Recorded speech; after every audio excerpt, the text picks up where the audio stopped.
નમસ્કાર, તાપી ટુડે ન્યૂઝમાં આપનું સ્વાગત છે. તાપી જિલ્લામાં વિકાસ સપ્તાહ ઉજવણી અંતર્ગત કલેક્ટર શ્રી ડોક્ટર વિપિન ગર્ગના અધ્યક્ષસ્થાને જિલ્લા કક્ષાએ ભારત વિકાસ પ્રતિજ્ઞા લેવાઈ.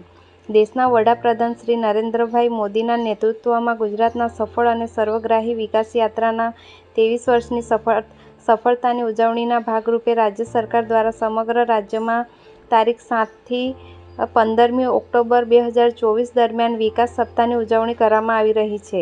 ત્યારે આજે વિકાસ સપ્તાહની ઉજવણી ભાગરૂપે તાપી જિલ્લા કલેક્ટર સભાખંડ ખાતે ભારત વિકાસ પ્રતિજ્ઞા લેવામાં આવી હતી. તાપી જિલ્લા સેવા સદન ખાતે જિલ્લા કલેક્ટર શ્રી ડોક્ટર વિપિન ગર્ગ, જિલ્લા વિકાસ અધિકારી શ્રી વી.એન. શાહ સહિત નિવાસી અધિક કલેક્ટર શ્રી આર. બોરડની ઉપસ્થિતિમાં ભારત વિકાસ પ્રતિજ્ઞા લેવામાં આવી હતી. જેમાં જિલ્લા સેવા સદન ખાતે ફરજ બજાવતા અધિકારીશ્રીઓ અને કર્મયોગીએ ભાગ લઈ ભારત વિકાસ પ્રતિજ્ઞા લીધી હતી. તેમજ જિલ્લા કક્ષાની તમામ કચેરીઓ ખાતે પણ અધિકારીઓ, કર્મચારીઓ દ્વારા વિકસિત ભારતના સ્વપ્નને સાકાર કરવા સામૂહિક પ્રતિજ્ઞા લેવામાં આવી હતી.